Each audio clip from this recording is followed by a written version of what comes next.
Well, All right, we have here a big group gathered, and I announced the publication of your new book. yes. And it is not yet here, but it will be hopefully soon. Is there any objection?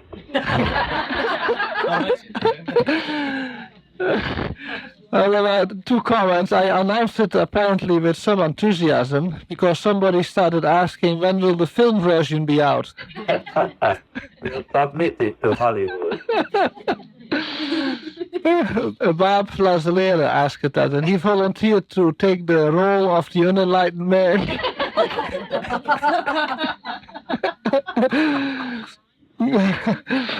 Hopefully, at the end, he would be enlightened. I actually just introduced it by going over the introduction of the book, Yes. which already has so much. We can spend this whole seminar easily on that.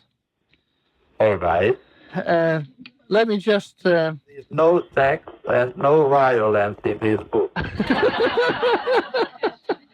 Yeah, but it hasn't got a chance of becoming a bestseller. Well, those issues are mentioned in the book. Yes.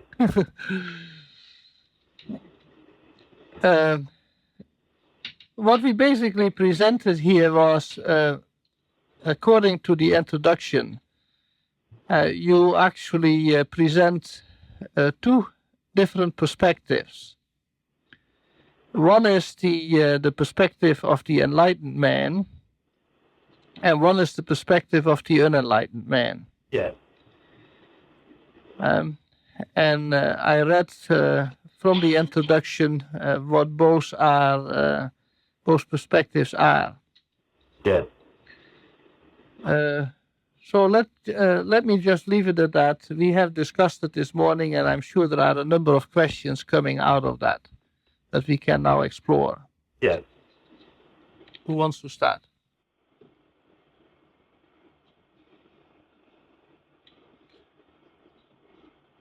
Would you ask? You had a good question. Would you want to ask that? Or Yvonne, would you want to start? You start next. Good morning, Dr. Hora. This is Faye. Yes, Faye. My question is,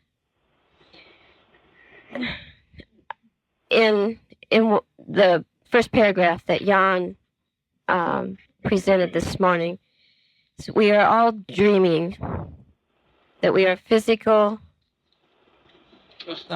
personalities interacting with one another. And the thought came to me that also the being in this world but not of it. Yes. Would it be better to withdraw from interacting and being in the world? Well, then you would be a hermit or a recluse. Is that the thought you have? Well, or spending time then just praying and reading spiritual material and not watching TV or listening to good music. Yes. Well, no matter how much you would avoid the world, you would still have fantasies about it. So the problem is not interaction, but interaction thoughts.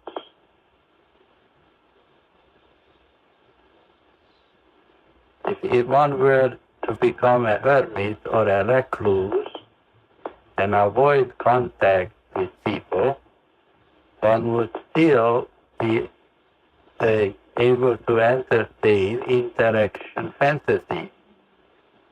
And that's all that is to it. So that's not the solution.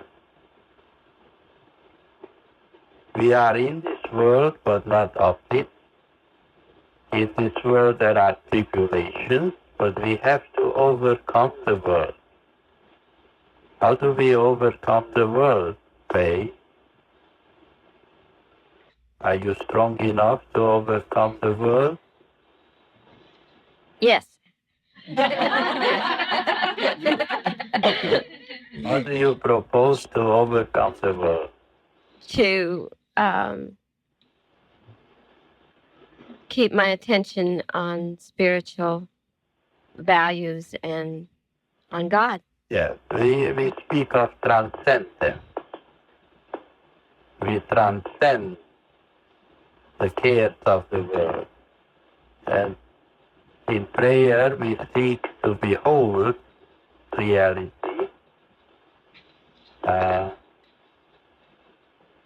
in another dimension, in a spiritual dimension. So we cannot escape from the world, but we can rise above it. Well, is there such a thing as what was I want to say doing my own thing? Living my own life. That thought just came into me that people say, like, I'd like to live my own life. Yes. That isn't a spiritual thought at all, is it? We don't have our own life. Our life belongs to God. God is manifesting himself through us, and that's what we call life. Okay. Thank you very much. You're welcome, Faith.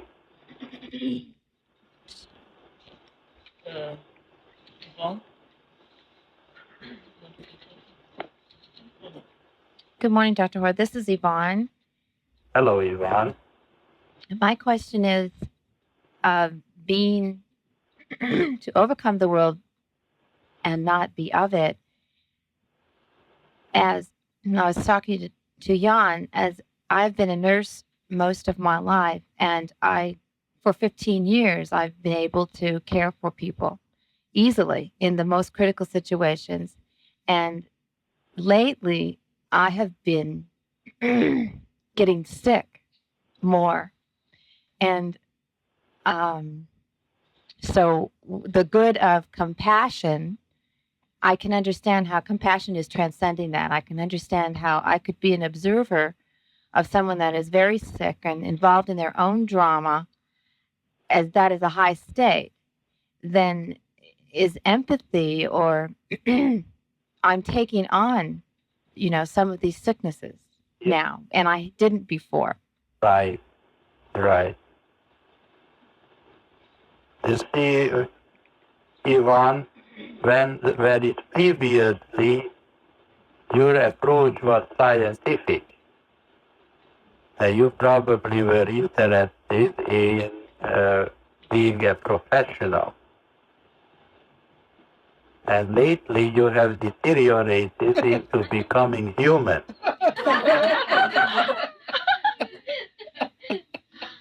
Oh, that's good news. What? I said that is good news, Dr. Hora. No, it is just a transitory phase, because you have to overcome your humanness and realize that you are a celestial being, a spiritual, a living soul. Yet this is a very interesting question which I sometimes ask people. How do you explain the fact that doctors and nurses can live in daily contact with dreadful illnesses and even contagious illnesses, and they don't get sick from it? That's a question I've asked myself, especially because I learned the germ theory. I must believe that the diseases exist. But to me, the thing that I've decided in my life is that I have had a higher thought somewhere within myself that I can do something about that, or that there is something that can be done about that, or God is with me. That's how I've explained it to myself. Yes. That is not a valid explanation. What protects doctors and nurses in the profession is that their primary interest is in the scientific uh, research and scientific study of the phenomena of illnesses. They don't see people, they see illness. And that is a modicum of protection for them.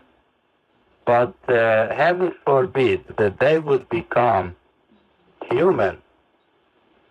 They would immediately become vulnerable to the dream of being a human person, empathizing with the patient.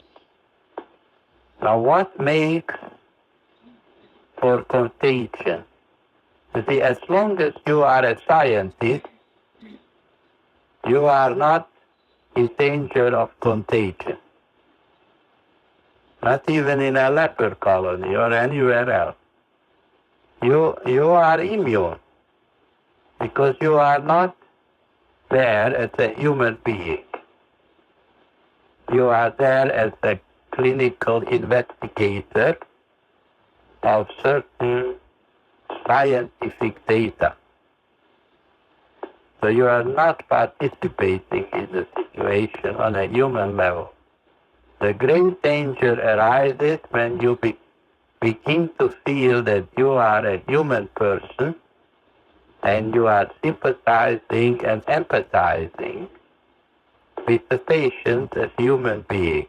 As soon as you begin to see human beings, you are in danger of contagion.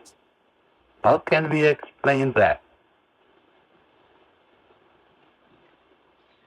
If I think that I'm human and I would relate to the person being human that is sick and suffering, so I would see myself.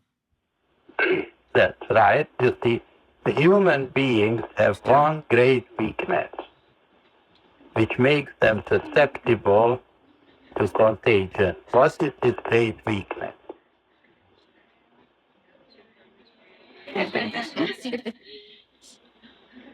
The group is saying self-confirmatory ideation. Exactly. You see, a human being approaches all other human beings with an awakened desire for self-confirmatory ideation and picks up the illnesses as forms of self-confirmation. And that makes him vulnerable. Whereas the scientific investigator doesn't see this, it only sees scientific data, so he is temporarily safe until he begins to be seduced into a humanistic approach to his work. He definitely doctors and nurses must be inhuman in order to function efficiently and be safe, individually safe. Now something happened to you that you began to be a human person, and that put you in great danger of contagion. Even the non-infectious, the non-contagious diseases are contagious to human beings.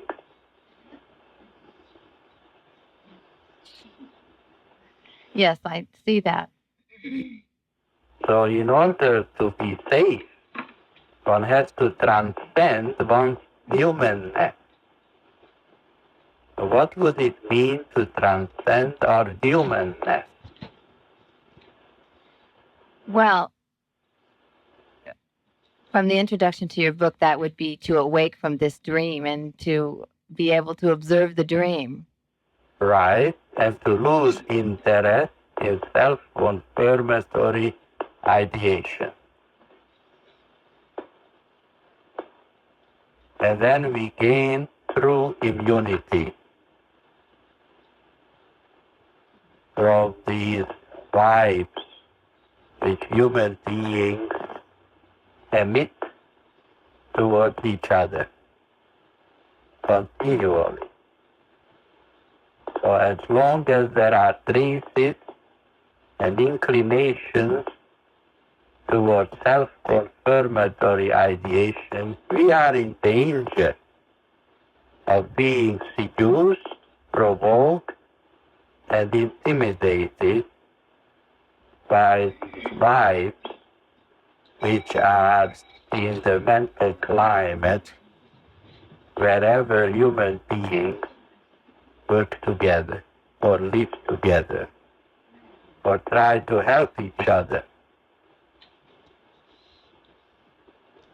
So are you saying then it would not do me any good to leave nursing because I would be in contact with people everywhere and then we can't help each other?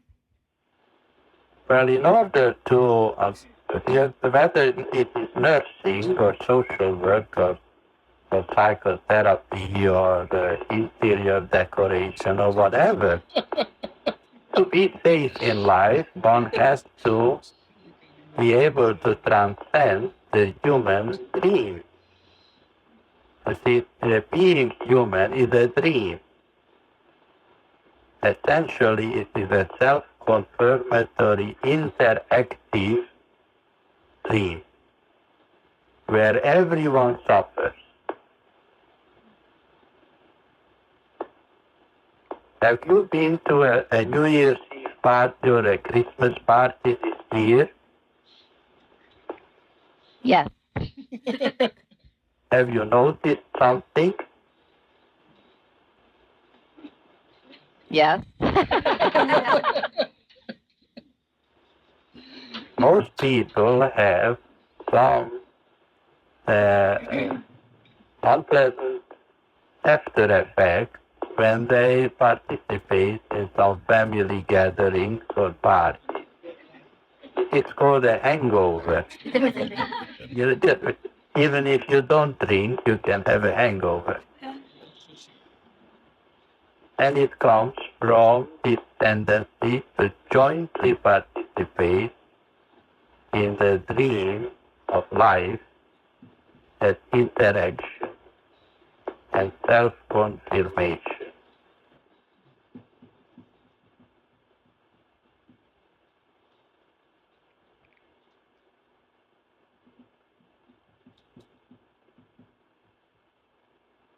So you can survive as a scientific researcher, but you cannot survive as a human person. I understand. Thank you so much. You're welcome. Hi, Dr. Hora. This is Marilyn. Yes, Madeline. You're saying that we need to transcend the human condition, Yes. but I would like to know what is going to make us want to transcend the human condition. What's coming? Thing. Dick. What are the two? Pain. Suffering or wisdom? I was thinking that, but I also was thinking that we're saying that as humans, we're attached to and fascinated by human experiences. Yes. And pain is fascinating. I mean, the human experience is fascinating. Yes. And it doesn't seem like that it is enough to make us really want to transcend. Yes. That's why it takes so long to become enlightened. See? It's easy to become enlightened, but it's difficult to be interested in it. Yes. When you are in the cinema, it's hard to get out, isn't it? Yeah, it seems that way, yes. But eventually we have to get out. Because that's not reality, that's not real life, that's the dream. Well, I feel like it's hypnotic. The Oh, dream is very hypnotic, and I still don't understand how to break free of the hypnotism of the dream? Well, the first step is recognition. You have to recognize that you are a victim of hypnotism. The second step is regret, right? Right. And the third step is get the heck out of bed.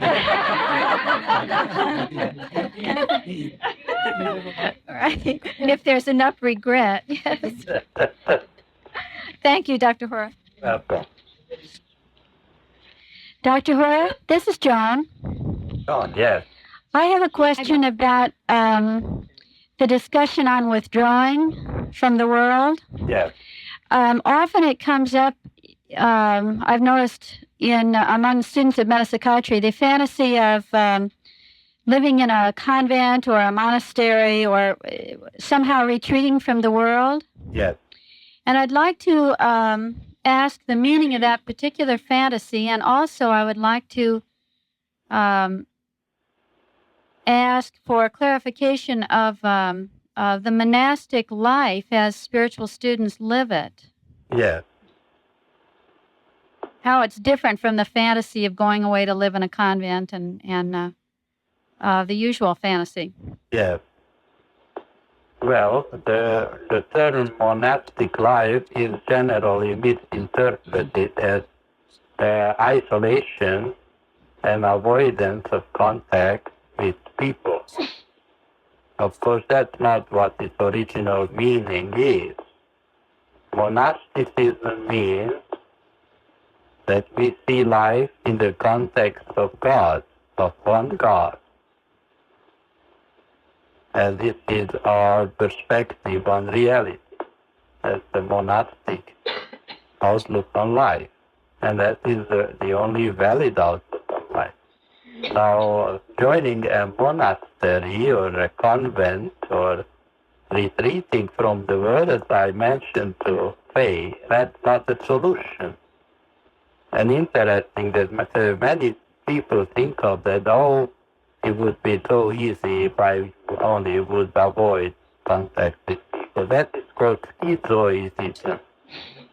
There are people who are simply aware of the fact that they are hurting whenever they are in contact with people, and so they begin to be afraid of human contact, and they start a mode of being in the world which is characterized by avoidance of contact. But of course, this is an incapacitation. Such an individual cannot function in the world effectively, and he limits its possibilities in life, even he will not get enlightened either. So retreating from the world is not a solution, but transcending the world is.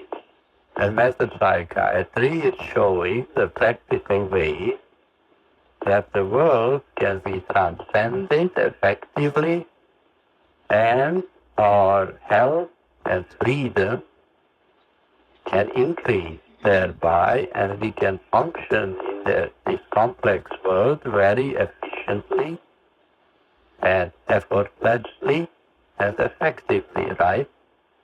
Those are the famous 3 E's of metapsychiatry, if you all remember it. Do you? Yeah. Yeah. That clarifies the difference very well. Thank you. Well, John. Dr. Hora, this is Jay. Yes, Jay.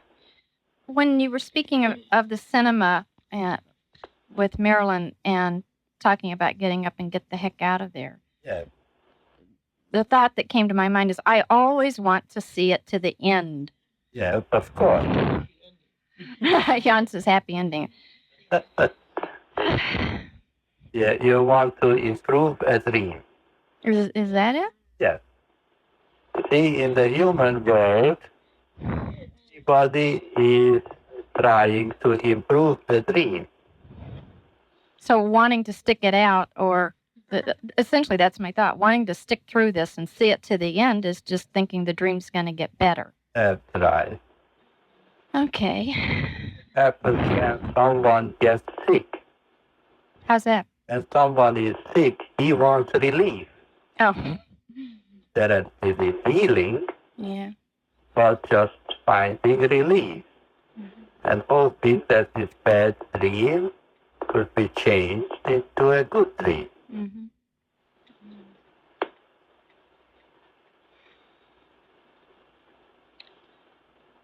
Before we called you, we were talking about what a dream is. Would you define what a dream is?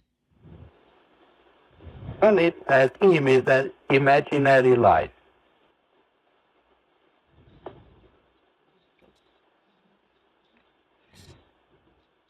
So, when we're... Can you speak more about that? I don't know what to ask, except that, just being aware of mental images or... Yeah. A dream is a life based on images. When you go to sleep, and you dream, you see images, right? Yes. When you wake up, you think that you are in touch with reality, but the reality with which you are in contact with is also a dream. So a daydream is not much different from a night dream. We are involved with images. When you think of someone, immediately you have an image of that individual. And then you imagine the interaction which might take place between you and that individual, right? Right. If you are awake and you think of God, well, you may see a corpse hanging from a cross, or an old man with a field, right? That's also a dream of religion. Religiosity is full of dreams, and everything in unenlightened life is based on imagination. So much so that there are many people who think that entertaining the right imagination is the solution to every problem. It is a visualization school.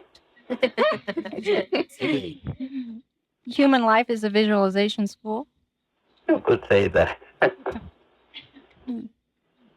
Always trying to visualize something better. Yes, right. Sure. I have another question. Yeah.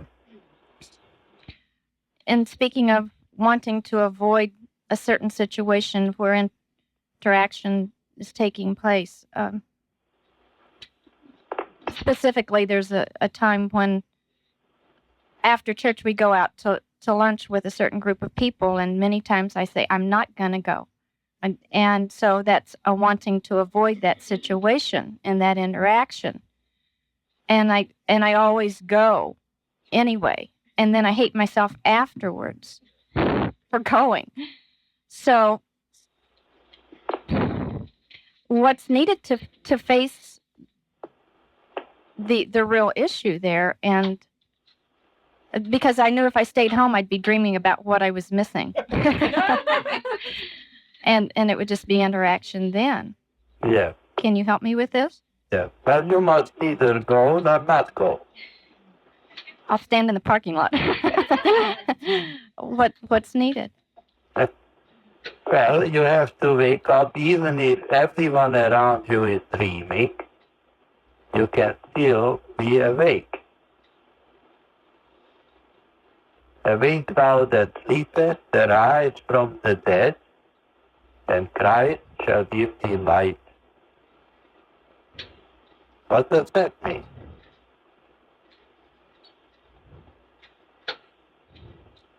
I could guess, but I really don't know. Would you tell me what that means? Okay. To be alert and wake up from dreaming and the image. Yes, and Turn toward the light. be present as the beneficial presence in the world, neither seeking it out nor avoiding it. We don't move towards people, we don't move against people, we don't move away from people. We are just in the world as a beneficial presence.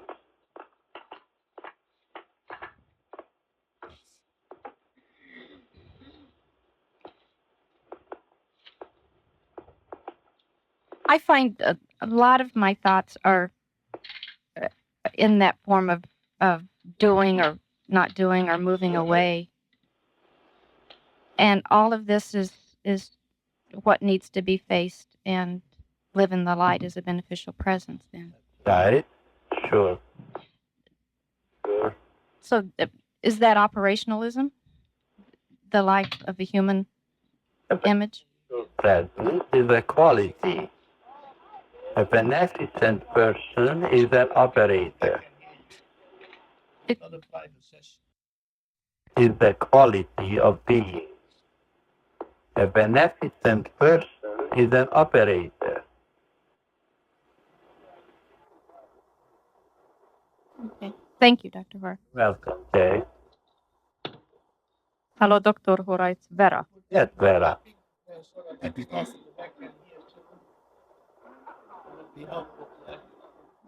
Yes, Vera. Yes, we are talking about dream, and I can see the dream is like fantasy, and the fantasy becomes experience, makes a object. Right. How about vision? What kind of vision are you talking about? Like when one has a creative idea, I would say it. Yes. Could I call the vision for realization or seeing as God sees? Well, that is of course a spiritual faculty. So there is the dream is a human faculty, Yes, of course. and the vision is a spiritual faculty. Right? Creative vision. It's not the same as visualization. Yes, I'm not talking visualization. It's still a human aspect. That's right. The vision could come during like real sleeping, not dreaming dream, but in dream. It's not only when our eye is open physically. Yes. Well, a creative idea is often spoken of as a vision. But it's really an inspired idea, and it can be a musical. You can actually have a vision of a whole symphony. Yeah. Great composers. Only these are non-dimensional aspects of reality. The reality is non-dimensional. It cannot be imagined or visualized. And whatever you can imagine will always remain imaginary. Therefore, it is dreamlike. Yeah. Painful experience. And what we imagine is dimensional. It's either three-dimensional or two-dimensional, but always dimensional. Whereas reality, spiritual reality, is non-dimensional. And it's good to understand the difference. Yeah. The living soul is a non-dimensional entity of awareness. Nobody can imagine a living soul. That's why so few people understand the word Christ. Because the moment you speak of Christ, most people start imagining a man with a beard and a loincloth. But that's not the Christ. That may have been Jesus. Mm-hmm. The man. The Christ cannot be imagined because the Christ is non-dimensional. And so are we as living souls. We are non-dimensional.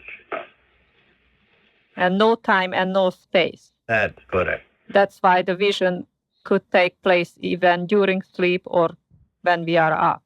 Yes, that's true. I would like to ask something else. It just brought my attention on when someone was talking about being a nurse and now getting sick Yes, and become a human and seeing that way the other human. right. I just came in my mind, our son, whenever he goes and have excitement going out with friends to theater, or last time he went to the New Year Eve party, and after he always become get sore throat Yes, and sick. yes. So, and it was so funny this last 2 days. He said, maybe I was dancing too much and I went out to the cold air. And I said, that's how we used to believe, but I don't believe anymore. Well, we call it cause and effect reasoning. Yeah, a cause and effect. Right. What is the right seeing? Well, you must have heard of the two intelligent questions. Yeah, what's the meaning of it? Right. Is it the indication, if I see it close, I'm pretty sure now, if I look back, every time whenever he get in excitement, doing more than one things than healthy, he got sick. Yes. Yes. It means that he is a very human kid.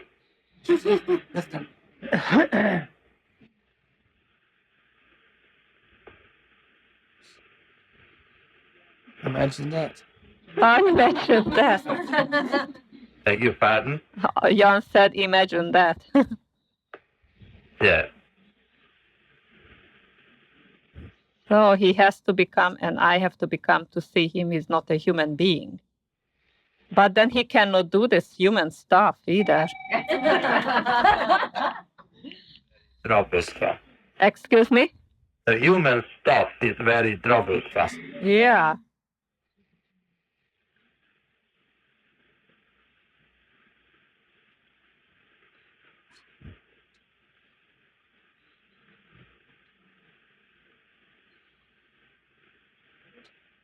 What's the healing for that? You would really like me to Yes. what the meaning is of this sore throat, right? Yes, because it brings attention more often, even in him. Yeah. Once you told me he said he got the sore throat from ice cream, and you said ice cream. Yeah. And now he was dancing. He wasn't screaming, and he still got the ice. But it's possible that he wanted, he felt like screaming. That's what came in my mind right away when he said he has a sore throat. What do we do when we are sore? When? When we are sore, we want to scream, don't we? Uh-huh. When we are sore. When you are sore at your husband, don't you scream as if? I go out and I jog or...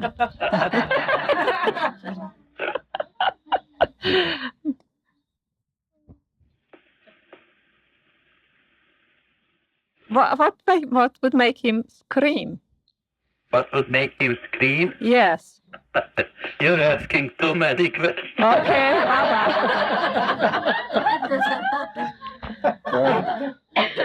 What is the one question I should ask? Should be. I would be the intelligent to ask, not to ask too many questions. What is the price of butter?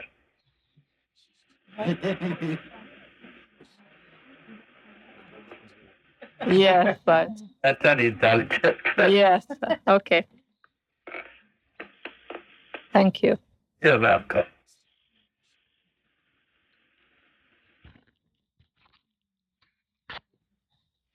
Dr. Hora, this is Addie. Yes, Daddy. We were reading in the introduction that enlightenment or being awake is not something that can be done. And in the study of metapsychiatry, we've talked before about this, how we hear the word and And at first it's information and it's intellectual. And then there's a phase where we practice the word and it's not yet realized, but we spoke about just practicing it. And in the process of practice, and it becomes realized if there is enough receptivity, I guess. And I want to understand that process, that it seems to be something that we're doing. Yes. We're studying, we're hearing, we're contemplating, and we're practicing, and yet it's not something that can be done. What's happening when during this time between information and realization? Yes. But the best way to answer your question is to consider a drop of water which drills a hole into a granite. How can a drop of water drill a hole into a granite rock? I guess seems like persistence in some way. That's right, by persistently dropping. So, if you are persistently contemplating a truth, it will drill a hole in your heart head. Yeah. We used to do that. I'm not used to doing that. Oh, they used to do that in the Middle Ages, Jan said. Yes. So, even when we suspect we're not truly interested, we just keep on drilling. Is that it? No, you have to be interested. If you're not interested, then it's not a sincere effort. You have to be interested in the truth. And then when you get the information about the truth, you have to persist in contemplating the truth with a sincere desire to understand it. And after a while, this will become a realization. And the interest, as we spoke earlier, comes from just the suffering or the wisdom. That's correct. Or just having a taste of PAGL, I guess, would entice us to want to continue to discover that. Yes. So it's not something that we're doing. It's just an attention that becomes from an awareness that there is something better. Yes, right. What actually happens that we become increasingly receptive to the truth, and by the grace of God, this information will become a realization. And that in turn will result in transformation of our mode of being in the world. We become, from dreamers, we become awakened ones, realized individuals, rather than dreamers. So our only job is to be alert and persistent. Yes. And then the grace of God does the rest. That's correct. Thank you very much. Welcome, Eddie.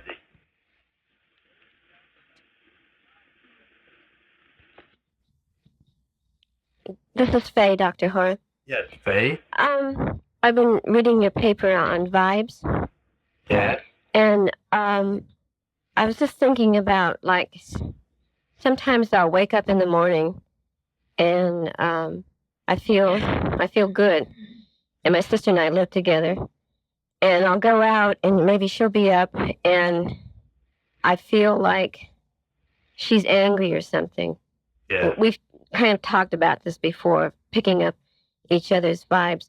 When do we know that, I'm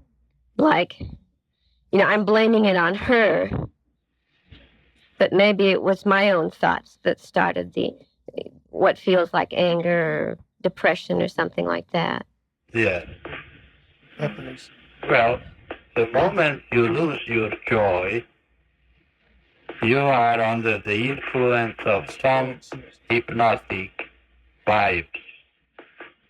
Whether it's your own imagination which conjures them up or somebody else's, doesn't matter. We cannot blame anybody for anything. It is our responsibility to guard our joy. My joy I leave with you, my joy no man take it from you. So joy is the healthy way to be. It is a sign of spiritual health, joyfulness. And the moment we are joyless, we are in a state of hypnotism. And that can come through vibes or through interaction or through self-confirmatory fantasies. So it's a good way to monitor our spiritual health by watching out for our joy.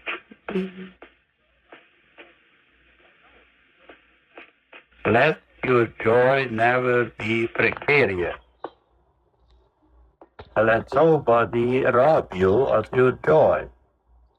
It is a God-given gift, and you're entitled to be joyous throughout your life. What does the precarious part mean? Don't let your joy be precarious. All self-confirmatory human beings are easily hypnotized and influenced either by their own fantasies or by the thoughts of others. And they lose their joy very quickly, easily. Look around yourself and see how many joyous people do you see. A whole bunch today. They, and thank God for that. Yeah. Thank you very much. You're welcome. Dr. Hora, this is Fern. Yes, Bert. You said that joy is our health, Yes. and that whenever we have lost joy, we need to be responsible for returning the state of our consciousness to a joyful state of health. Correct. Yes. That is true. Joy is our health, even if there is evidence of a problem or a seeming physical symptom or illness, that if the consciousness is returned to a joyful state, then there is no disease. That's right. And there is no ill health. That's right. Isn't that great? Pardon? Isn't that wonderful? Yes, it is. Yeah. Because we are then always free. We're never a goose in a bottle, That's right. stuck with any kind of situation. Yeah. We always have the freedom to respond and return to a joyful state, whatever the healing may take. That's correct. Thank you. The most, we have to watch out the temptation to become serious. There is a tendency, a great tendency in people to become serious. The moment you are serious, you have lost your joy. And you're in a self-confirmatory state of consciousness. And that is to be guarded again.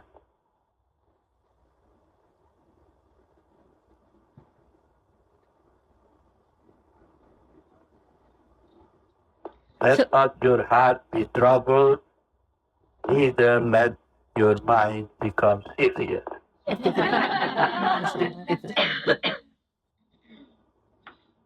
So people really, we can't be serious about God. So we have to be joyous about God and grateful and celebrate our understanding of God, our oneness with God. glorify God. Thank you. You're welcome.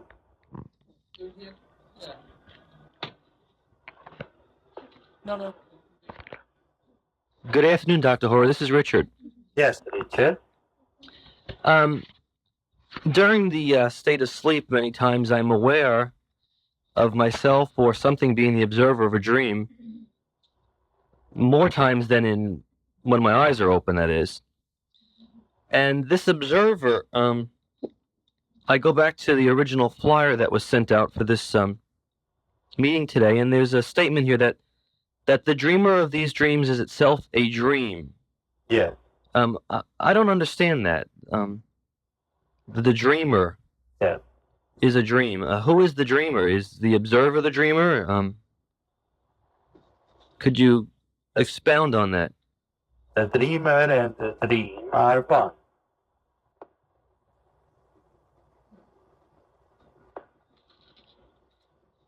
God has never made a dreamer.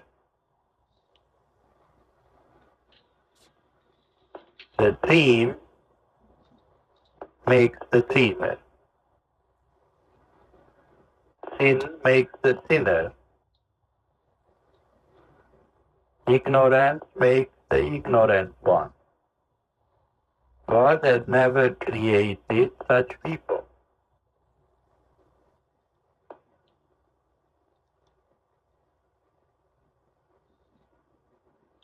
Who created darkness, Richard? What do you think? There is no darkness. It's just my perception of it. Has not been created. It is just something that seems to be. Yes. So dreams are things which seem to be, and dreamers are the product of dreams. Thought creates the thinker. The thinker doesn't create his thought. Uh-huh. Thought receives the thinker. Yes. Certain thoughts obtain in our consciousness, and we think that we are thinking it. And we have the impression that we are thinkers. Yes. An impossibility. So the dream as the thought comes from God.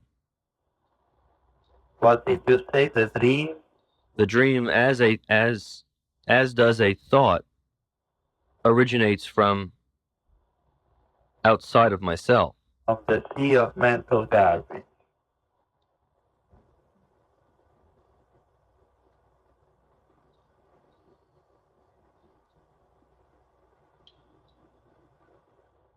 Are you saying all dreams originate from the sea of mental garbage? Right, of course. The Bible says God never dreams, never sleeps, nor slumbers. God is a source of intelligent, valid ideas which are non-dimensional and obtained in consciousness. The dreams are pictorial thoughts which create an illusion of the dreamer. So the dreamer and the dream are one. Garbage thoughts obtained in consciousness from the sea of mental garbage that create an illusion of the thinker. We have the impression that we are thinking our thoughts. We are not thinking our thoughts, we are only aware of thoughts. So the thought and the thinker are one, just as the dream and the dreamer are one. And both are nothing.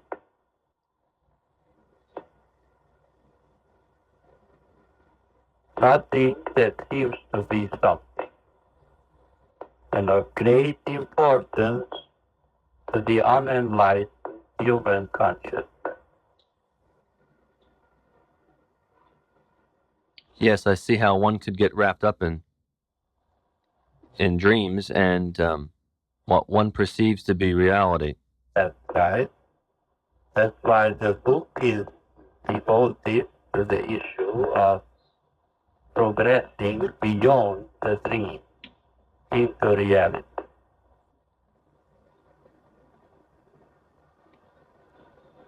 Thank you. Welcome, Richard. Hello, Dr. Hora. It's Roberta. Yes, Roberta. I look around the room and I see people gathered, and we talked about three-dimensionality and time and space is the dream. So it appears as if we're in a dream, and yet we're hearing inspired ideas, which is not a dream, which is the awakened state. And you just said to Richard, it depends what thoughts you are thinking. So could I be in this room and be dreaming and yet move to the awakened state in an instant? In an instant? Well, I mean, if I sit here and I'm aware there are people, Yeah. then I'm dreaming. Yeah.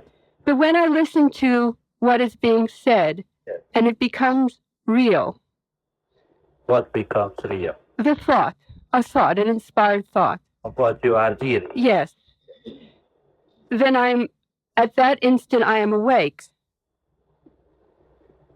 I'd like to understand how it works or how it applies, because it seems as if we move in a three-dimensional, in a dreamlike state, because what I see is not real, and yet this is what I'm observing. And I'd like to understand what is it right at this moment here that is awake? Roberta, Yes. the Bible says, we shall all be changed in the twinkling of an eye. So I need to twinkle?